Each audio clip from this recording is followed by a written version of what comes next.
Hello,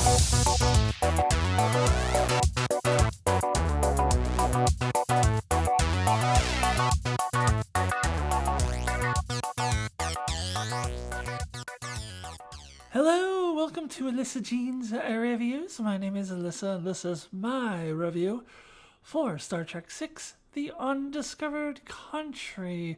This is a part of a series of videos in which I review all 6 of the Star Trek films with the original crew, and this is the final video in that series. So I will start with very brief overview of the film, and then I'm going to go in and do a recap scene by scene, and I will just let you know that I did love this film. I still love this film upon the rewatch. It is still ranked as my third favorite Star Trek film, not just of the originals, but of all of them. So I am not going to be reviewing any Star Trek films beyond this. I was set out to do the first 6, and the reason is the rest of them suck, in my opinion. I think, well, Generations is mediocre, and I have some nostalgia associated with that because it was a great theater experience for me. And I think Star Trek Beyond, which is the most recent one, was okay as far as the J.J. Abrams ones goes. And I guess the one before that was okay, the one with Khan, but not really. I don't know. For the most part, I think they all suck. Even First Contact, and I did a whole video about why First Contact is completely overrated. It's actually not a good movie. So I'm not going to review those because I don't think they're good. So when I talk about Star Trek VI as being my third favorite Star Trek film, I mean of all of them. So it's behind Star Trek 2 and Star Trek 4, which I have already reviewed. And I'll just get into some of the more specific reasons as I go through this. I think they handled humor a little better than they did in Star Trek 5, or a lot better, I should say, but not as good as Star Trek 4 did. And it has the second best battle scene in all the Star Trek films next to Star Trek 2. Also, one of the best villains in any of the Star Trek films, although General Chang is not utilized as much as I would have liked, but I think he's a pretty great villain. This really does get rid of that bad taste in your mouth from Star Trek 5. I'm really glad they decided to make this movie, because to have ended it on Star Trek 5 would have been a disaster. It would have been a really bad note to end the Star Trek franchise on with the original crew and the original cast. So I'm glad they did Star Trek 6. They ended on a high note, and I'll talk about that ending when I get there. Let me go ahead now and just jump right into my recap. All right, I will start, as I always do, by reviewing the opening credits. So this was an interesting theme that they played in the opening credits, because it was very suspenseful. Like, it starts off very slow and ominous, like it's from a horror movie, and then it builds up to a climax, and it's like something that would be in a chase scene in a suspense thriller or something. It's a really interesting choice of theme, but I actually think it fits the darker tone of this film, as this film does have a darker tone than any of the previous films, in my opinion. So it does kind of fit. So we open up with the big explosion of the Praxis moon. We get to see Sulu on the Excelsior. He does a captain's log, and he starts off his captain's log by specifying the name of the ship he's on and who commands the ship, which I think was unnecessary. Give your fans some credit. We're smart enough. If you have Sulu sitting there giving a captain's log and you show us exterior shots of the Excelsior, we'll figure that out. I guess they're doing it for the layperson who won't figure that out, but whatever. Who cares about them? I thought it was a little weird. He's like, the Starship Excelsior with Captain Sulu commanding. Like, why? But that's a little nitpick. And we get our first shot of Yeoman Rand since the first film, I believe. I don't think she's been seen since the motion picture. So it's fun to have her on the Excelsior with Sulu. So Sulu discovers of course, the destruction of Praxis. Tries to help. The Klingons say, "Go the fuck away," and then he reports it to Starfleet. Then we go over to our debrief. Spock is giving the debrief, so you can tell that William Shatner did not write or direct this one because Spock gets a central role and is doing something important. Now, Spock, as we will see moving forward in this film, and I'll talk about this a little bit more later, is starting to take the steps toward becoming the man who would work for reunification later on in the Next Generation times, as he is very much pro-peace. And so he is the one who's giving the debrief. Is talking about how the Klingons have done some overmining. It's like global warming type stuff, and they can no longer afford this conflict with the Federation. So they want to reach out and have a peace treaty. So then we go around. We see Admiral Cartwright, who we saw in Star Trek 4. He's something of a hero in that film, but here he's very much racist against Klingons, and of course we'll find out later in the film, not to spoil it for you, but we'll find out later in the film, of course, he is one of the traitors, and he's like, we must bring them to their knees. I mean, I feel like he should have pretended to be in favor of this. He just kind of gave himself away, as kind of makes it obvious. Kirk, of course, agrees. He says the Klingons have never been trustworthy. And then Kirk finds out that he's escorting Chancellor Gorkon, and of course he's not very happy with Spock over this. So Kirk and Cartwright are racist as fuck. and McCoy, even McCoy, is a little bit racist against the Klingons. Then when we get on the Enterprise, we are introduced to Lieutenant Valeris, played by Kim Cattrall. Now, this was originally supposed to be Saavik in this role, and I am so glad it wasn't. But I will talk about that more later. Once we get to the reveal about Lieutenant Valeris and what she's really all about, and I'll talk about why I'm so thankful they used a different character other than Saavik. Then Kirk gives his personal log, which will later get used against him, where he says, never trusted the Klingons, and I never will, as we see him put out a picture of some dude he barely knew and had 2 conversations with, and I still stand by that. From Star Trek 3, he overreacted, like, he barely knew the guy. I know it was his biological son, but he barely knew the guy.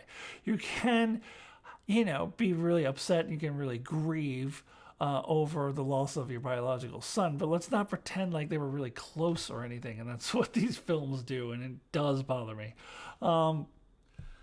Anyway, we see Valeris was kind of overhearing what Kirk was saying, and that will come back to bite Kirk a little bit later.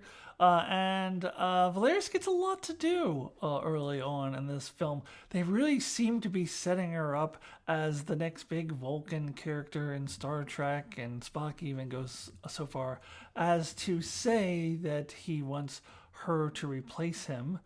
Replace him as what? The second captain on a starship with 2 captains? Like, the only Vulcan on the Enterprise? What is he talking about? I didn't really get that. But I think the writers were trying to misdirect us into thinking, like, she's like the next big thing or something like that. Of course, we find out the truth a little bit later on.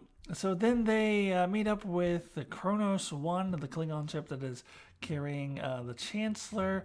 Kronos 1, I assume to be like Air Force 1.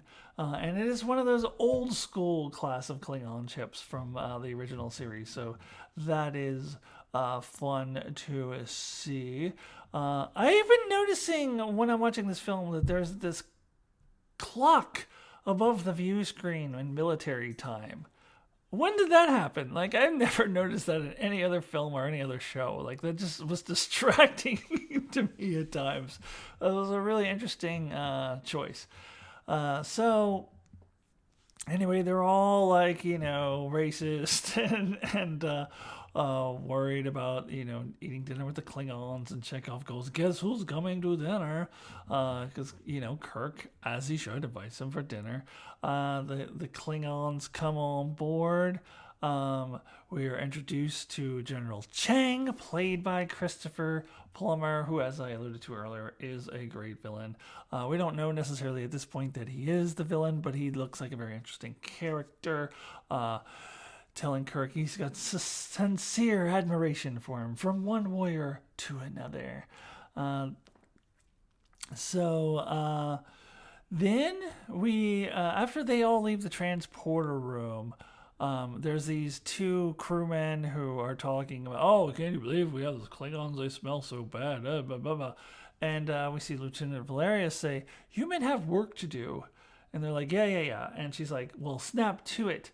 Which is foreshadowing her evil plan, which these two men are a part of. Now, when you first watch this film, you just think that Valerius is telling these two slackers to get to work.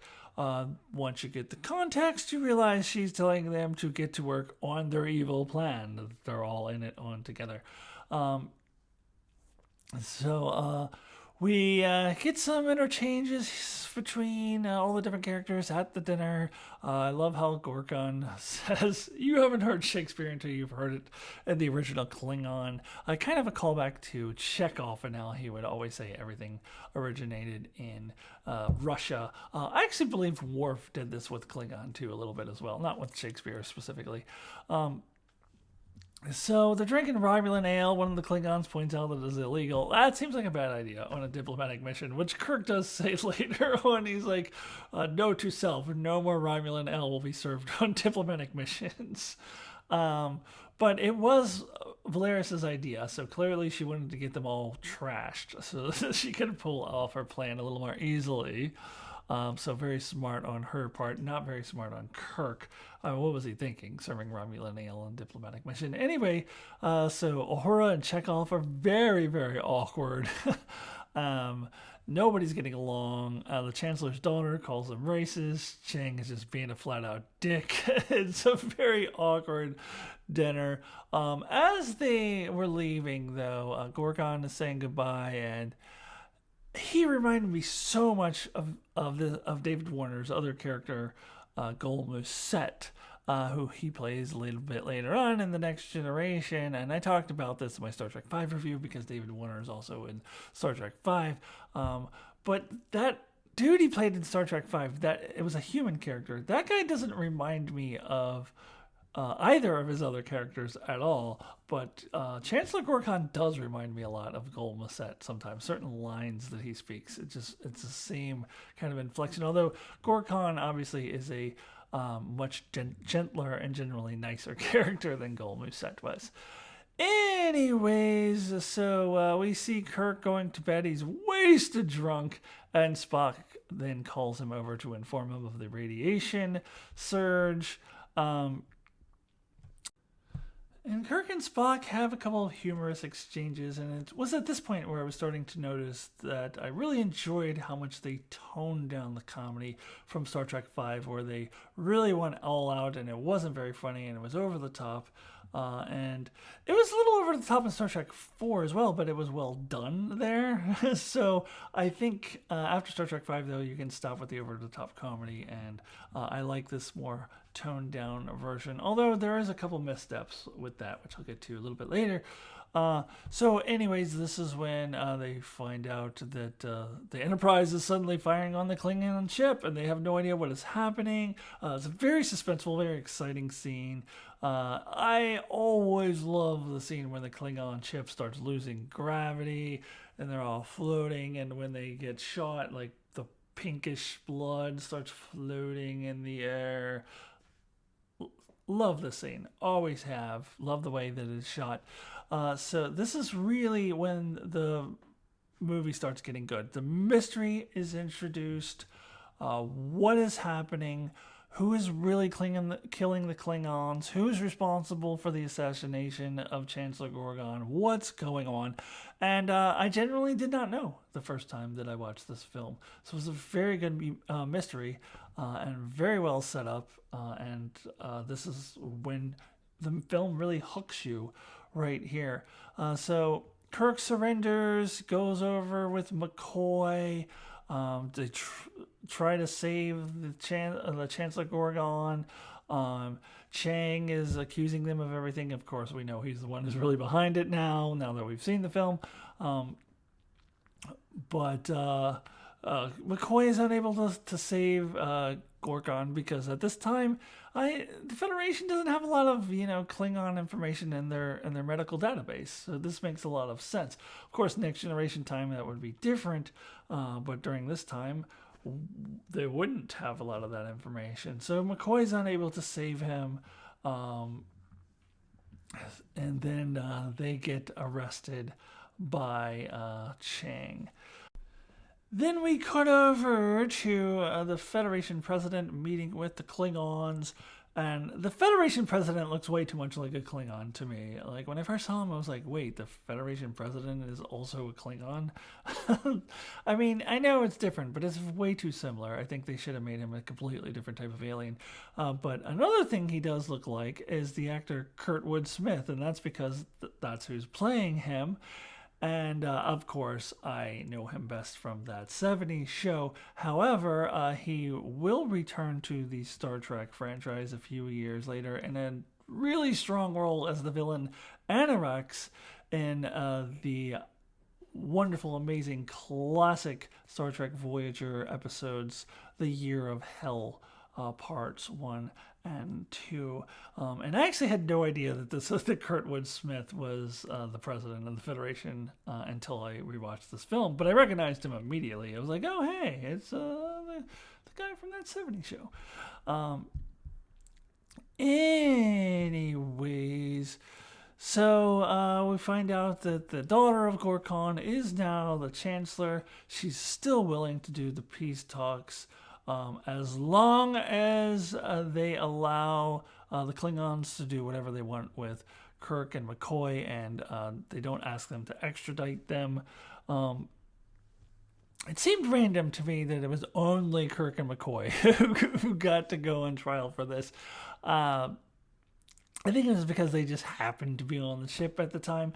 Now, later in the trial, we'll see that they tried to say that McCoy purposely allowed the president, or the chancellor rather, to die, and that's why he's being arrested. But I think it's a flimsy excuse, quite honestly. I think it doesn't make a whole lot of sense other than we want two of our main characters to be arrested, and we don't want it to just be Kirk. So whatever, I'm willing to forgive the film on that. It's not that big of a deal. So then we do go to the trial where Chang is the prosecutor, and of course he's the one behind it in the first place.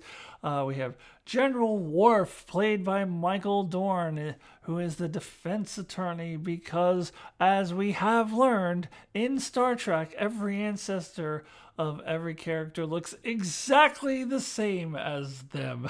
So all of Worf's ancestors and descendants will be played by Michael Dorn, just as all of Dr. Soong's ancestors and descendants are played by Brent Spiner, because that's just how it works in Star Trek. But you know what? I think it's kind of cool to see Michael Dorn in this movie, so I will forgive that this time. I don't usually love it. He kind of sucks at being a defense attorney, though. He's really trying, though. I'm surprised that a Klingon would actually be trying that hard to defend Kirk and McCoy, but he seems to be trying. I just don't think he's that great at his job. When the gravity boots come up at the trial, we cut to Spock going, gravity boots. So he's taking note. He's taking note of that. Spock is so smart in this film. Again, I know that this one is not written and directed by William Shatner because Spock is so smart in this film. Contrast that to the last film, where Spock is made to look like just the thorn in the side of our great Captain Kirk. But anyways, I talked about that in my last review. I don't need to get into that again. There's a line in this film spoken by Michael Dorn that I remember seeing all the time on the trailer that I had forgotten all about after all these years, but now I remember it again when he goes, "Objection! Captain Kirk has not been identified as the assassin." I'd forgotten that was a line that used to be in my head all the time. Does no one here find it suspicious that Chang somehow got a hold of Kirk's personal log? This is why, Worf's grandfather kind of sucks. Like, he didn't point that out. Like, hey, how'd you get a hold of that? I guess they probably don't have, the same rules in Klingon trials as we have in the United States, where the prosecution would have to, show the defense their evidence ahead of time. They probably don't have those rules. But still, it just seems fishy that somehow he miraculously got a hold of Kirk's personal log. Why does nobody question this? I think Spock probably does take note of it, but they don't ever say it out loud in the film, but I bet he did. So they, of course, are found guilty. Their death sentence is commuted, and they are sent to basically Klingon Siberia. So I think Chang's plan was to get them killed, because then, of course, he tries to have them killed once they are on that planet, which I will get to a little bit later. So Spock now is just trying to figure things out, trying to piece things together. And by the way, I noticed in this scene that they've really brought back the old school sounds of the Enterprise. And the sounds of the doors opening. Like, they didn't use those sounds in the previous films, to the best of my recollection. So I love how they try to bring back the feel of the original series for this film. It's one of the reasons that I really love this film. So as Spock is trying to figure things out, he quotes Sherlock Holmes, which Data would also later do. And then, or actually probably at this point, chronologically speaking, he's already done it on The Next Generation, but he would do it later in the future timeline of Star Trek universe, if you know what I mean, where, everything, what's the line? You know what I'm talking about. Once you rule out the impossible, everything that's left must be possible. And Spock says it's from one of his ancestors. Sherlock Holmes is one of his ancestors? I didn't know that. Okay. Anyways, I do actually really love Spock's mystery-solving abilities here. He is pretty kick-ass. Here is where he figures out that there was a cloaked ship firing on the Klingons, which surprises everybody because this is not technology anyone knew existed, but it is the logical conclusion. And what they end up coming to here is, so our assassins went on there with gravity boots. They wouldn't have been able to ditch the gravity boots, so we need to find the gravity boots, and we'll find our assassins. So Spock already on the trail. I love Spock in this movie. I love his mystery-solving abilities. So then we cut to Klingon Siberia with Kirk and McCoy arriving, and as they are going down into the mines, we see another dude being thrown out into the cold, demonstrating to you what happens when you fuck up or you disobey orders or whatever. And I was just wondering, so every time they bring in a new group of prisoners, do they just happen to have somebody they can throw out there in the cold to demonstrate that? Or do they just randomly pick someone who really didn't do anything wrong, but they have to scare off the new arrivals? I am way overthinking this, but I was thinking about that. So Kirk is bullied right away, and this is where he meets... I think the character's name is Murtia. I think of her as Iman, or I actually don't ever know how to pronounce her name because I've only seen it ever in writing. Iman. She was a supermodel in the 80s. So this is where Kirk finds out that there is a price on their head. Someone wants them out of the way. Then we go back to the Enterprise with Spock asking Scotty how long it's going to take to fix the warp engines. And Scotty's like, oh, there's nothing wrong with them. And Spock has to spell it out for Scotty. Scotty's not picking up what he's laying down. So he's like, Mr. Scott, if we go back to Starfleet, we will never be able to save the captain. And Scotty's like, oh, a week. And that was funny. See, this is the kind of humor I like. This is a little subtle, not over the top. Much better than what they did in Star Trek 5. We get another funny moment where Spock says, if I know the captain, by this time he is deep into planning his escape. And we cut immediately to Kirk getting his ass kicked. This dude that he fights, he defeats them by kicking his knee, which is where his testicles are. That's a really dumb place to have your testicles. I mean, evolutionary-wise, like, why would you evolve that way? Because, I mean, you're so vulnerable, and there's no protection over them. If you do have your testicles on your knees, you should be having some serious knee pads. Like, why would you just leave them wide open like that, especially if you're going to get in fights with people? Again, I'm overanalyzing, but I just can't help it. So then we get the scene with Kirk and McCoy laying down in their prison cell, and this is a very poignant scene. William Shatner is actually really good in this movie, so he can be a good actor when he's not directing and writing and letting his ego get out of control. He's actually, I kind of like Kirk in this movie. So Kirk is, he's coming to some realizations. He's thinking about things. He's thinking about, okay, maybe I was wrong. Maybe this is happening because people are scared of the future, just like I was. I was scared of the future where there's going to be no neutral zone, where I don't have the Klingons as an enemy, because I was just so used to hating the Klingons. He never even considered taking Gorkon seriously, and he's starting to think about this stuff. This is a great character development for Kirk. I like this. And this is when Murtia or Iman comes up to tell Kirk about their plan for escape, and she makes out with him, and McCoy rolls his eyes because he has seen this happen so many times, and he's like, what is it with you anyway? So did Kirk start suspecting that she was a traitor before or after he made out with her? I don't think it matters. I think he would have made out with her either way. At this point, he doesn't realize that she's a shapeshifter. Anyway, so we cut over to the Excelsior. We see Christian Slater waking up Sulu, and I will never get used to this. Christian Slater and the Starfleet uniform is so friggin' weird. And he's telling his captain that we got to report to Starfleet where the Enterprise is, and Sulu's like, I have no idea where the Enterprise is. And Christian Slater's like, sir? And Sulu's like, you have a hearing problem, mister? Putting Christian Slater in his place. And let us not forget that this isn't Sulu's first rodeo with ignoring Starfleet orders. He was a part of those Star Trek 3 shenanigans as well. Only Kirk was ever held accountable in any way for that.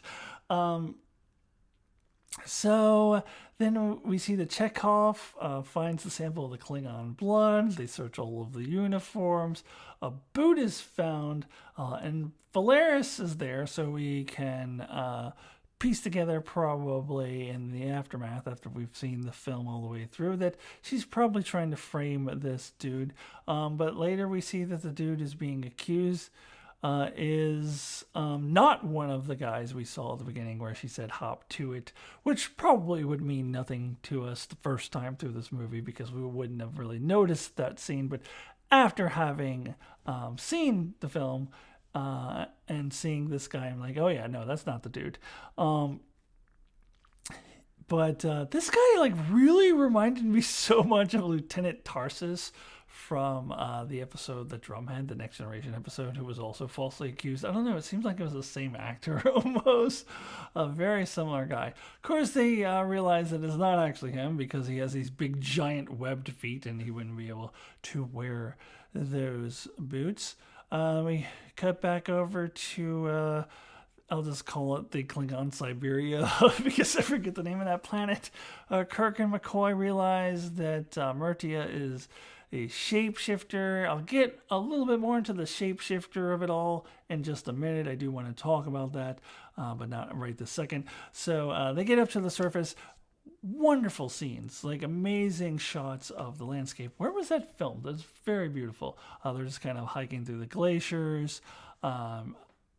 Really well shot. Anyways, so as soon as they get out of the shield, Spock is able to find them, but they have to go into Klingon space. When we find out in the next scene that Kirk has the tracking device thing that Spock slapped on his back, which I totally didn't even notice Spock doing that. Then we get this stupid gag where they have to look up Klingon in books, and we have this throwaway line from Chekhov saying, "The universal translator will not be recognized," or will be recognized, rather. So we have to look it up in books. So this is one of the few missteps with comedy in the film. I think they took it a little bit too far here. Like, it's getting a little bit too Star Trek 5-esque here. Didn't really love this scene. Recently, people have pointed out that in Strange New Worlds, the young version of Uhura, who now speaks 37 languages, that she was probably written that way to kind of correct the mistake here where Uhura doesn't know how to speak Klingon. And a lot of people thought, well, she's a communication expert. Shouldn't she know some languages, just like Hoshi does in Enterprise? So they kind of correct that now with the young version of Uhura and Strange New Worlds. They retcon it, but it makes sense. So back on Klingon Siberia, Iman reveals herself to be a cameloid as they are sitting around the fire. A shapeshifter. Kirk says, "I've heard about you. I thought you were just myth." Seems no way to connect this to anything else in canon. Not to the weird shapeshifters in season 2 of The Next Generation with the Daffin episode, and certainly not to the founders from Deep Space Nine who would come a little later. This seems like an anomaly, but somehow Kirk has heard about them, but no one else ever has, because they're never mentioned again, and it's hard to imagine a world where they coexist with the founders from Deep Space Nine. So this is little odd for me to watch. So anyway, it's at this point that Kirk reveals that he knows her game. He knows that Murtia is betraying them, and asks her what she's getting in exchange. She says a full pardon. Then she shapeshifts into Kirk, and suddenly, out of nowhere, she can do Kirk's voice exactly, even though every other time she shapeshifts, she still had Iman's voice. She still had the same voice, but all of a sudden now she has William Shatner's voice. So now we get the classic battle of the two Kirks, which is definitely not the first time this has ever happened. Remember the enemy within. I was waiting for Kirk to do the classic double-fisted back punch or the karate chop in the back, but didn't bust out any of the old TOS moves for this one, disappointingly. So we get that, then the Klingons show up, and then we get the classic, oh, which Kirk is the real one? Of course we know that it's the shapeshifter who's disintegrated. There's no way that they're killing off the real Kirk here. And then we get this old horrible trope. This is another misstep of comedy, in my opinion. The old horrible trope of, well, since you're all gonna die anyway, why not tell you? And then that's right when Kirk is beamed up by Spock, which kind of subverts that trope a little bit, but not in a good way. I thought this was dumb, and Kirk is mad at Spock. Oh, he was about to tell me his whole evil plan, and you beam me up. That's dumb. Let's just skip that. Why don't we just have Spock beam Kirk up right before he's about to get shot, like any other normal TV show or movie would do? I think this cutesy little gag they tried to pull was a little bit much, very Star Trek 5-esque for me. Then we get to a scene where General Chang has found out that they have escaped. He's going to intercept. Then we have Spock explaining the whole deal to Kirk. Scotty comes running up. He's found the uniforms in an air vent. Then they found those two dudes from earlier in the movie dead. Now, if you're paying attention when you're watching this for the first time, you recognize that those are the dudes that Valeris told to hop to it. And I can't remember if I made that connection or not the first time I watched this film. That was so long ago. So then they make this big announcement over the intercom that the court reporter is to take statements from Burke and Santos, which is those two dudes. little odd thing to do. I don't think this is normal procedure for them to do this, so I was very surprised Valeris fell for it. But she does. She goes to the morgue to try to investigate, and she finds Spock and Kirk laying there. And Spock is so good in this movie. I love how he tricked her. He does act a little weird here, where he's like, "You have to shoot. If you're logical, you have to shoot." And he gets pissed off. He like knocks the phaser out of her hand. Like he's legitimately pissed. Not very Vulcan of him. All right, so let me take a little time out here, and this is where I will talk about how I am so glad that this was not Savick, that this was a different character. And I know my brother, who also does his reviews on his channel, Enchantment and Eternity, he and I have disagreed on this point over the years. He thinks it should have been Savick.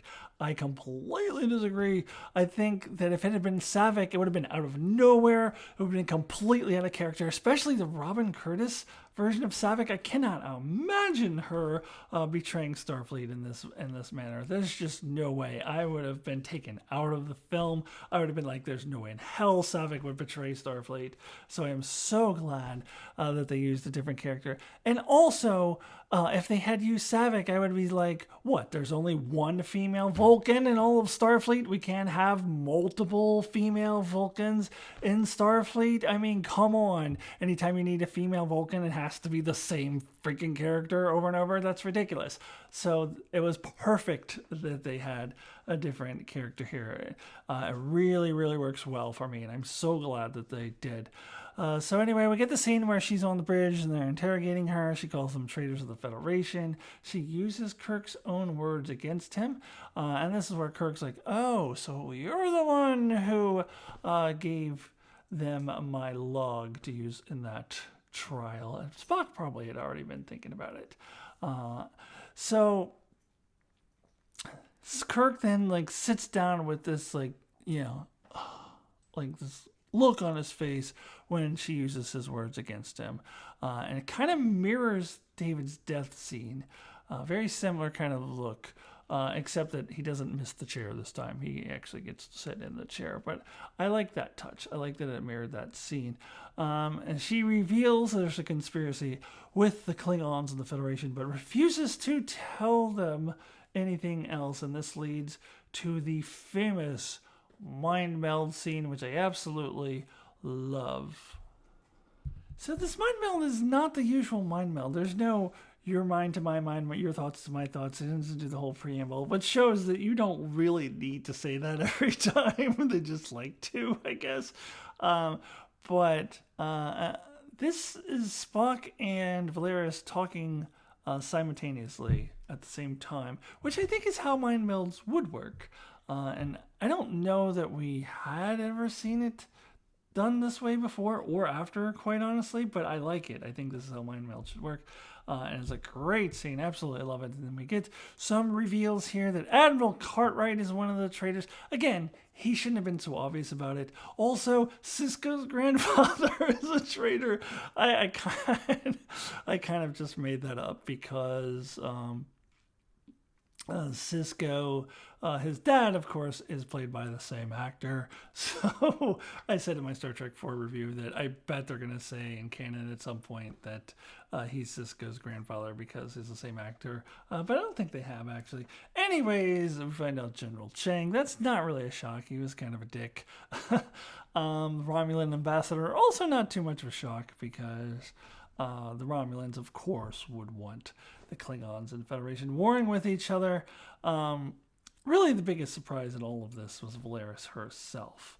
So Kirk asks her where the peace conference is. She screams, but Spock says she does not know. And Scotty's like, "Oh, well, fuck, we're all dead now. It's all ruined." And then they're like, "Yeah, why don't we just call Sulu and ask him?" Like, a little melodramatic on Scotty's part there. "Oh, we're all dead now." And it's like, why don't you just call Sulu? So they do, in fact, do that. So they do call Captain Sulu, and I love this exchange. I love Sulu being the captain of the Excelsior. And I love this exchange where Sulu's like, Captain Kirk, you're breaking up. I can't hear you. Sulu's awesome. So we find out it's at Camp Kittimer, which I believe at this point in Next Generation history, I think by 1991, we'd already gotten the reveal that Worf's dad was killed at Kittimer. So it's interesting that they chose the same location for what would become the Kittimer Accords. Then we see a scene with Spock and Kirk, and Spock is saying that it's his fault for being arrogant to think that they could have peace. So, as I mentioned earlier, I think this does foreshadow the mission that he would take on later in life for the reunification of the Romulans and Vulcans, but I think he gets smarter about it. I think he learns from his mistakes. But we see that Spock is always trying to find peace between two warring factions where it seems like peace is impossible. We need Spock to come back in time and maybe work on Israel and Palestine, because he takes on that level of conflict and tries to find peace, and that's a very interesting character trait that would carry on into the Next Generation. So then we see the peace conference is about to start, so we're building to the big climax of the film. Things are starting to get really intense. They know that there's a cloaked ship out there that can fire on them, but they have no way of tracking it until it's too late. So things are really intense, and I'm really loving this part of the film. And then we get into the second best battle in all of Star Trek film history, second only to Wrath of Khan. Christopher Plummer, though, is so good as the Shakespeare quoting Klingon. I don't care that it makes no sense that the Klingons would be quoting Shakespeare. I just love it. Christopher Plummer is perfect for this role. They probably made the Klingons quote Shakespeare just because Christopher Plummer is there.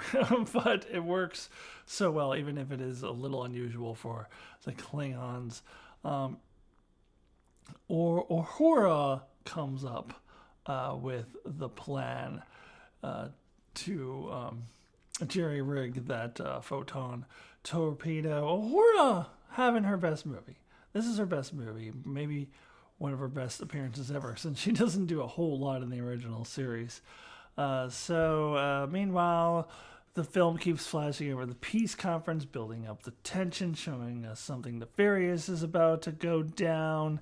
The Excelsior comes to the rescue, even though Tuvok objected to this. Tuvok did not want his captain to go. This is, of course, I'm referring to that Voyager episode where they tried to retcon Tuvok into this, which is so stupid.